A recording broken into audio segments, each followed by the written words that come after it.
அன்பார்ந்த நேயர்களுக்கு வணக்கம். நான் உங்கள் மதுசூதனன் கலைச்செல்வன்.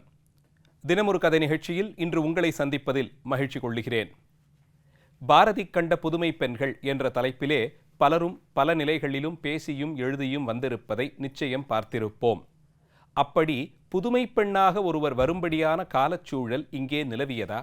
20ஆம் நூற்றாண்டிலே பாரதியார் இதை பற்றி பேசும்போதும் பாடும்போதும் இங்கே பெண்களின் நிலைமை என்னவாக இருந்தது என்பதை நாம் சற்று சிந்தித்து பார்க்க வேண்டும். இது பொதுவாக எல்லா பெண்களும் அடைந்திருந்த நிலை என்று சொல்லிவிட முடியாது.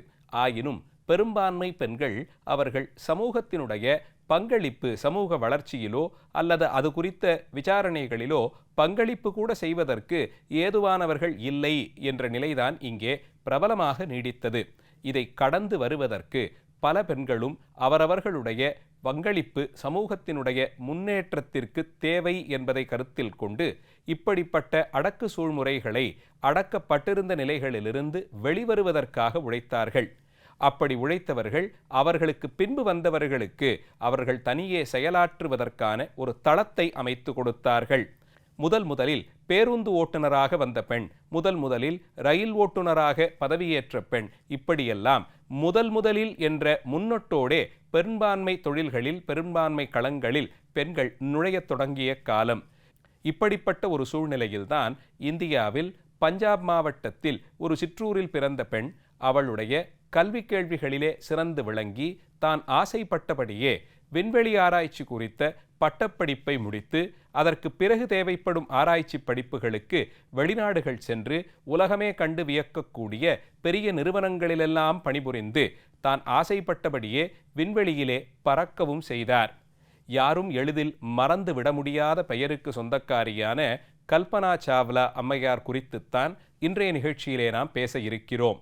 1960களில் பஞ்சாப் மாநிலத்தில் கர்னல் என்றழைக்கப்படும் ஊரில் மிகவும் கண்டிப்பான ஒரு குடும்பத்தில் இந்த அம்மையார் பிறந்திருந்தார். பஞ்சாபி மொழி பேசக்கூடிய பாரம்பரியமுடைய அந்த குடும்பத்தில் பிறந்த அம்மையார் தன்னுடைய பள்ளி கல்லூரி படிப்புகளை எல்லாம் இந்தியாவில்தான் நிறைவு செய்தார். தான் பிறந்த ஊரிலேயே பள்ளிப்படிப்பை முடித்து அதன் பிறகு சிறுவயதிலிருந்தே தமக்கு ஏற்பட்டிருந்த விண்வெளி குறித்த ஆராய்ச்சிகளில் அதிலே இருக்கக்கூடிய நாட்டத்தை நிறைவு செய்து கொள்வதற்கு அடித்தளமாக அது குறித்த பொறியியல் பட்டப்படிப்பை பஞ்சாப் பொறியியல் கல்லூரியில் மேற்கொண்டார். நல்ல மதிப்பெண்களோடு கல்லூரி படிப்பிலே தேர்வு பெற்ற அம்மையார் 1981ஆம் ஆண்டு மேற்படிப்பிற்காக அமெரிக்கா நாட்டிற்கு சென்றார். அமெரிக்கா நாட்டிலே இருக்கக்கூடிய புகழ்பெற்ற பல்வேறு பல்கலைக்கழகங்களிலும் பல நிலைகளிலும் தன்னுடைய 2 முதுநிலை பட்டப்படிப்புகளையும் அதைத் தொடர்ந்து 1988ஆம் ஆண்டு தன்னுடைய முனைவர் ஆராய்ச்சியையும் நிறைவு செய்தார்.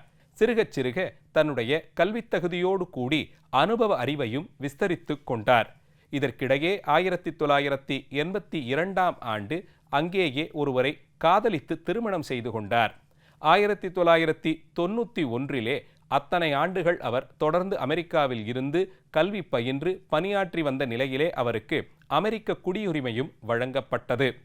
அந்த நிலையில் அங்கே இருக்கும் விண்வெளி ஆராய்ச்சி குறித்து செயல்படக்கூடிய தனியார் நிறுவனங்களுக்கு அம்மையார் பணியிடத்திற்காக வேண்டி விண்ணப்பித்திருந்தார். அதில் இன்றைக்கும் மிகவும் பிரபலமாக இருக்கக்கூடிய சில நிறுவனங்களிலிருந்து அழைப்பு வர அம்மையார் அதிலே தான் மனம் விரும்பிய ஒரு நிறுவனத்தில் சேர்ந்து பணியாற்றத் தொடங்கினார். 1990கள் என்பது விண்வெளி ஆராய்ச்சியின் அடுத்த சில கட்டங்களை உலக நாடுகள் அடைய துடித்து கொண்டிருந்த காலம்.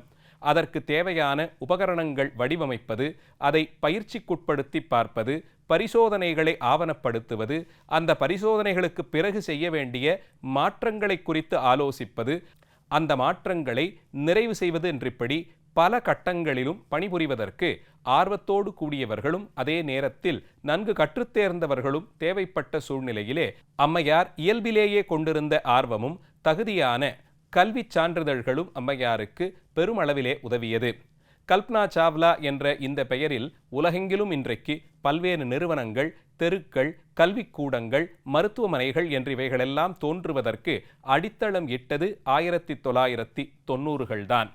அடுத்து 10 ஆண்டுகளுக்குள்ளாக பல நிறுவனங்களில் வேலை செய்து முடித்து 1995ஆம் ஆண்டு உலக புகழ்பெற்ற விண்வெளி ஆராய்ச்சியில் தலைமையிடம் பெற்றிருக்கக்கூடிய அமெரிக்க நாட்டின் நாசா நிறுவனத்திலே பணியமர்த்தப்பட்டார்.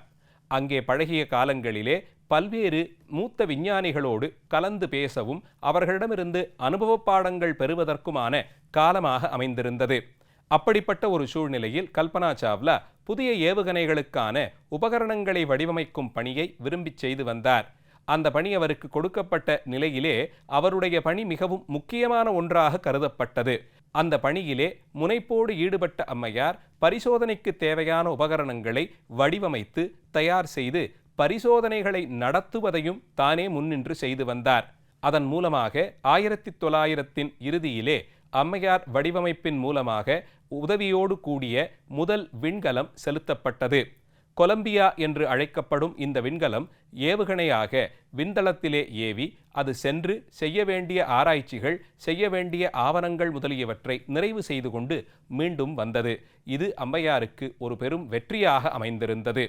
இதைத் தொடர்ந்து 2003ஆம் ஆண்டு இரண்டாவது முறையாக கொலம்பியா விண்கலம் ஏவுவதற்கான காலச்சூழல், அதற்கான முன்னேற்பாடுகள் 2001ஆம் ஆண்டிலிருந்து தொடங்கியது. ஆனால் ஏனோ தொடக்க காலத்திலிருந்தே இந்த குறிப்பிட்ட ஏவுகணையினுடைய வடிவமைப்பிலே பல்வேறு கோளாறுகளும் அதனால் விளைந்த தடங்கல்களும் நடந்த வண்ணம் இருந்தன.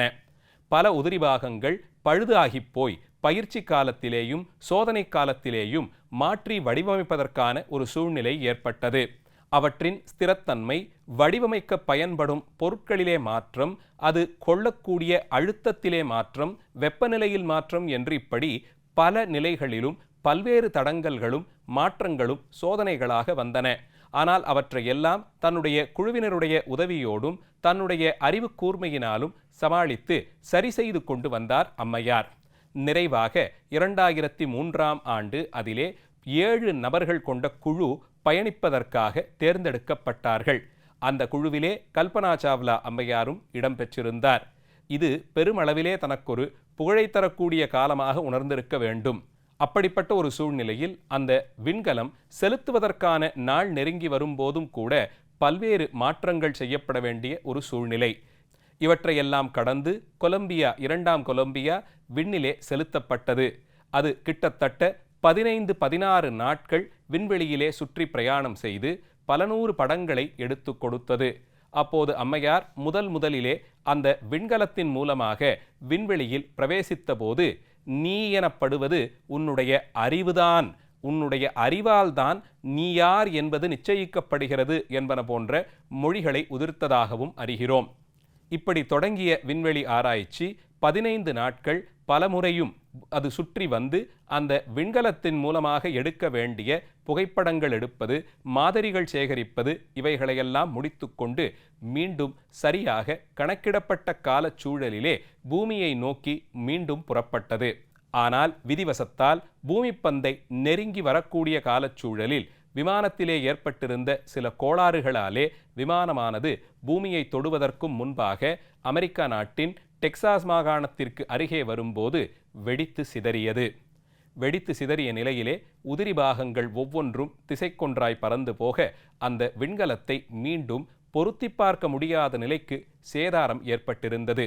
அதிலே பயணித்த 7 பேர்களும் உடல் சிதறி இறந்து போனார்கள்.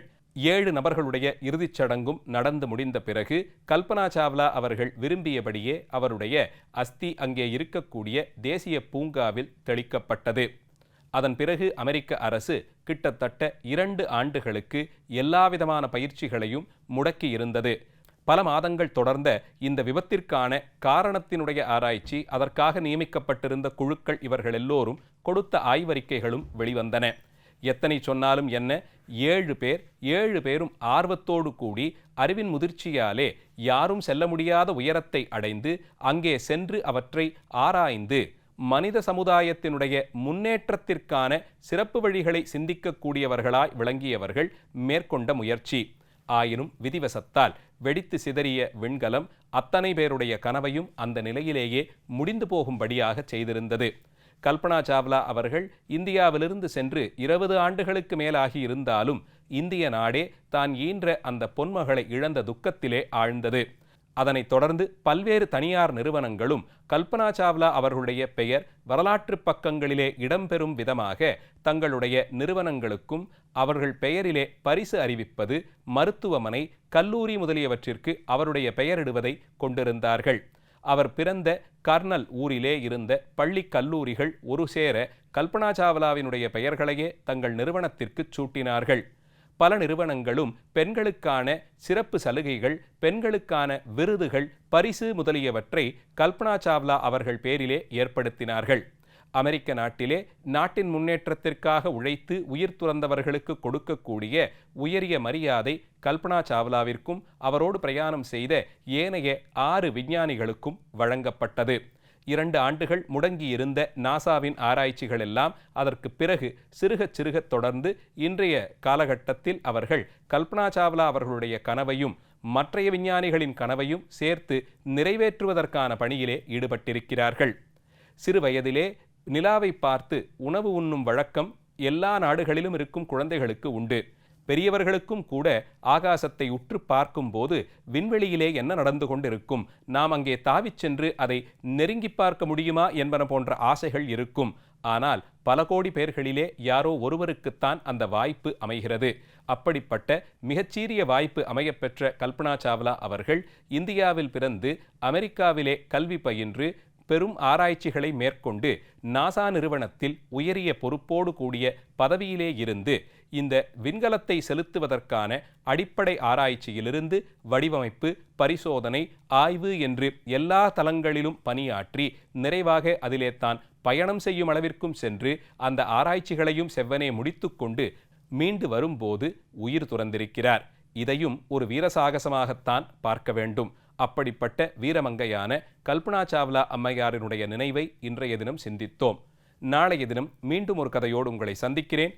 நன்றி, வணக்கம்.